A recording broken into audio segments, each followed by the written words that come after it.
Good morning, everybody, and thank you for joining me once again. My name is Michael. We are continuing into the Word of God. We are in the book of Numbers, starting with chapter 22 this morning.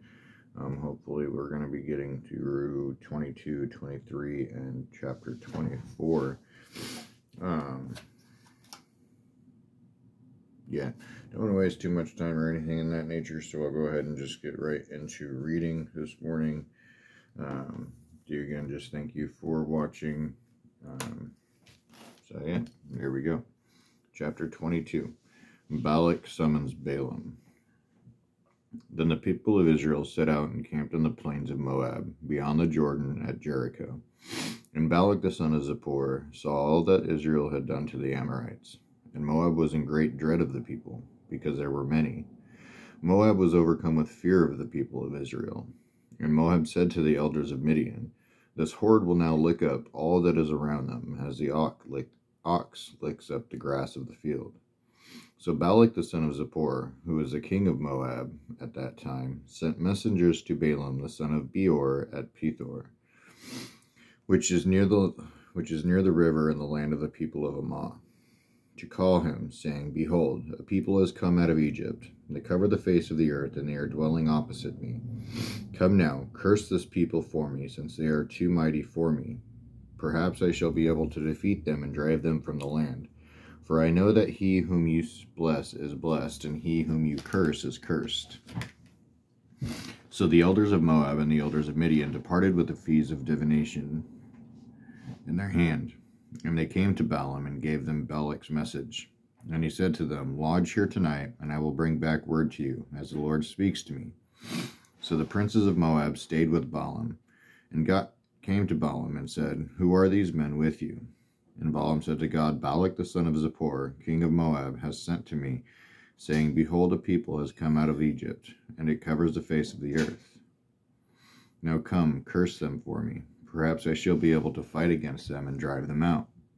God said to Balaam, "You shall not go with them. You shall not curse the people, for they are blessed." So Balaam rose in the morning and said to the princes of Balak, "Go to your own land, for the Lord has refused to let me go with you." So the princes of Moab rose and went to Balak and said, "Balaam refuses to come with us." Once again Balak sent princes more in number and more honorable than these.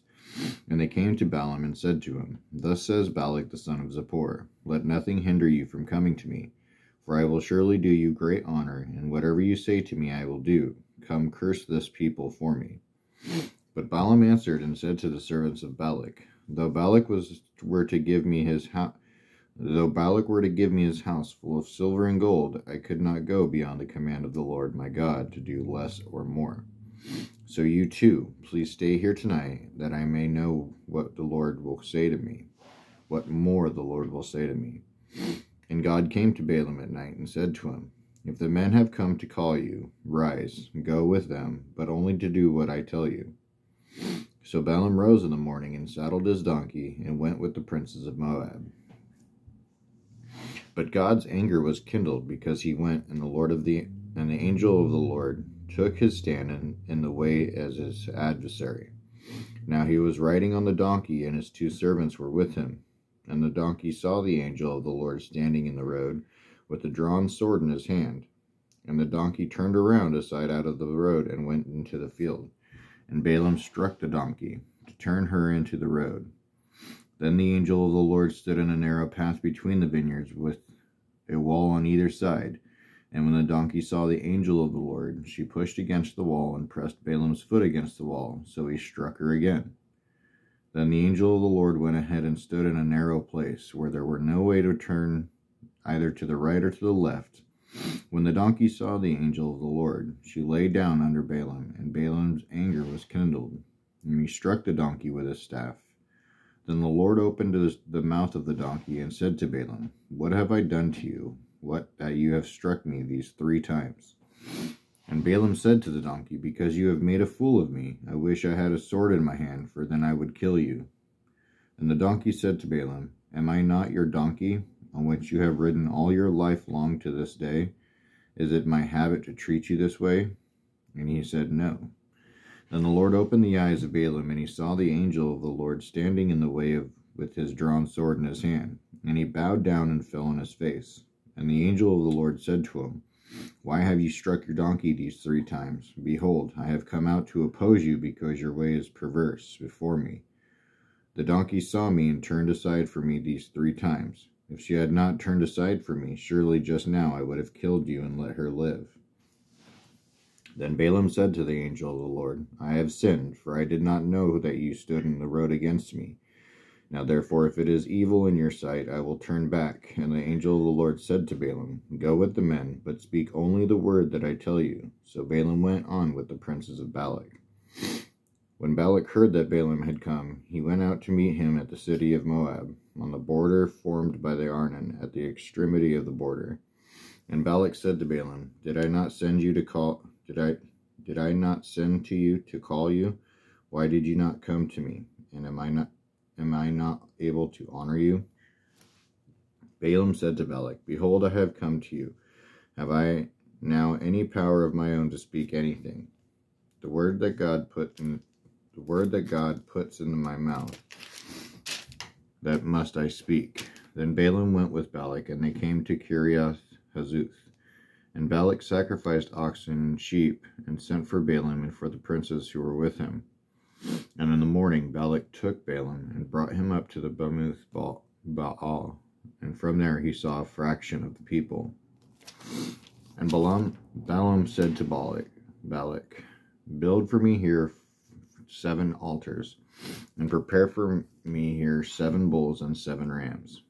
Balak did as Balaam had said, and Balak and Balaam offered on each altar a bull and a ram. And Balaam said to Balak, Stand beside your burnt offering, and I will go. Perhaps the Lord will come to meet me, and whatever he shows me I will tell you. And he went to a bare height, and God met Balaam. And Balaam said to him, I have arranged the 7 altars, and I have offered on each altar a bull and a ram. And the Lord put a word in Balaam's mouth, and said, Return to Balak, and thus you shall speak. And he returned to him, and behold, he and all the princes of Moab were standing beside his burnt offering. And Balaam took up his discourse and said, From Aram Balak has brought me, the king of Moab, from the eastern mountains. Come, curse Jacob for me, and come, denounce Israel. How can I curse whom God has not cursed? How can I denounce whom the Lord has not denounced? For from the top of the crags I see him. From the hills I behold him. Behold, the people dwelling alone, and not counting itself among the nations. Who can count the dust of Jacob, or number of the 4th part of Israel? Let me die the death of the upright, and let my end be like this. And Balak said to Balaam, What have you done to me? I took you to curse my enemies, and behold, you have done nothing but bless them. And he answered and said, Must I not take care to speak what the Lord puts in my mouth? And Balak said to him, Please come with me to another place from which you may see them. You shall see only a fraction of them, and shall not see them all. Then curse them for me from there. And he took him to the field of Zophim, to the top of Pisgah, and built 7 altars, and offered a bull and a ram on each altar. Balaam said to Balak, Stand here beside your burnt offering, while I meet the Lord over there. And the Lord met Balaam, and put a word in his mouth, and said, Return to Balak, and thus shall you speak. And he came to him, and behold, he was standing beside his burnt offering, and the princes of Moab with him. And Balak said to him, What has the Lord spoken? And Balaam took up his discourse, and said, Rise, Balak, and hear. Give ear to me, O son of Zippor. God is not man, that he should lie, or a son of man, that he should change his mind. Has he said, and will he not do it? Or has he spoken, and will he not fulfill it? Behold, I received the command to bless. He has blessed, and I cannot revoke it. He has not beheld misfortune in Jacob, nor has he seen trouble in Israel. The Lord their God is with them, and the shout of the king is among them. God brings them out of Egypt, and is for them like the horns of the wild ox. For there is no enchantment against Jacob, no divination against Israel. Now it shall be said of Jacob and Israel, What has God wrought? Behold, a people, as a lioness it rises up, and as a lion it lifts itself. It does not lie down until he has devoured the prey and drunk the blood of the slain. And Balak said to Balaam, do not curse them at all, and do not bless them at all. But Balaam answered Balak, did I not tell you that all that the Lord says that I must do? And Balak said to Balaam, come now, I will take you to another place. Perhaps it will please God that you may curse them for me from there. So Balak took Balaam to the top of Peor, which overlooks the desert. And Balaam said to Balak, build for me here 7 altars, and prepare for me here 7 bulls and 7 rams. And Balak did as Balaam had said, and offered a bull and a ram on each altar. Now when Balaam saw that it would please the Lord to bless Israel, he did not go as at other times, to look for omens, but set his face toward the wilderness.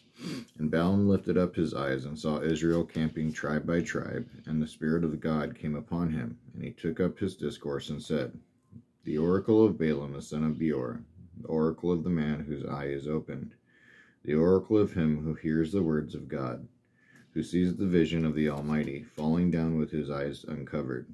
How lowly are your tents, O Jacob, your encampments, O Israel, like palm groves that stretch afar, like gardens beside a river, like aloes that the Lord has planted, like cedar trees beside the waters. Water shall flow from his buckets, and his seed shall be in many waters. His king shall be higher than Agag, and his kingdom shall be exalted. God brings him out of Egypt, and is for him like the horns of the wild ox. He shall eat up the nations, his adversaries, and shall break their bones in pieces, and pierce them through with his arrows. He crouched, he lay down like a lion, and like a lioness who will rouse him up. Blessed are those who bless you, and cursed are those who cursed you. And Balak's anger was kindled against Balaam, and he struck his hands together. And Balak said to Balaam, I called you to curse my enemies, and behold, you have blessed them from these 3 times. Therefore now flee to your own place, I said. I will certainly honor you, but the Lord has held you back from honor. And Balaam said to Balak, did I not tell you your messengers whom you sent to me? If Balak should give me his house full of silver and gold, I would not be able to go beyond the word of the Lord, to do either good or bad of my own will. What the Lord speaks, that will I speak. And now, behold, I am going to my people.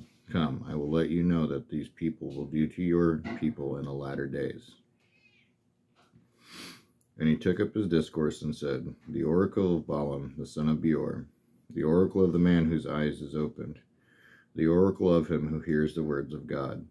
He knows the knowledge of the Most High, who sees the vision of the Almighty, falling down with his eyes uncovered.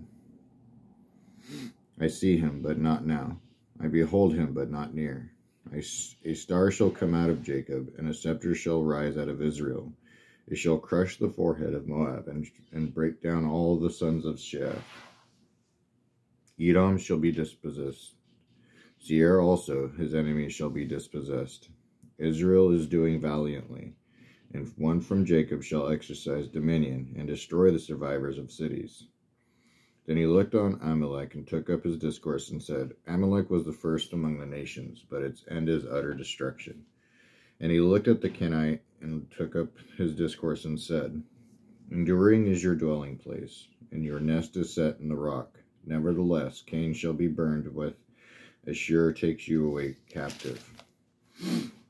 And he took up his discourse, and said, alas, who shall live when God does this? But ships shall come from Kittim, and shall afflict Ashur and Eber, and he too shall come to utter destruction. Then Balaam rose and went back to his place, and Balak also went his way. Alright, so that is going to be the end of our reading for this morning. I do thank you for joining me. We'll be continuing on with chapters 25, 26, and 27 tomorrow. It'll be about the same amount of read, maybe a little bit shorter. But we're just about done with the book of Numbers, and then on to the book of Deuteronomy.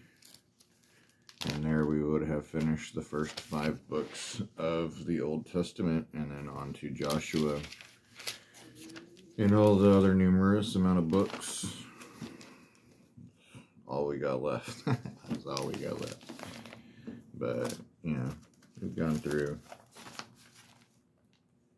that much so far. So we got a really good amount going on. I do thank you again for joining me. I hope God's with you and blesses you throughout all your adventures and things that you do throughout the day. Continue to stay in His Word, and I will see you next time.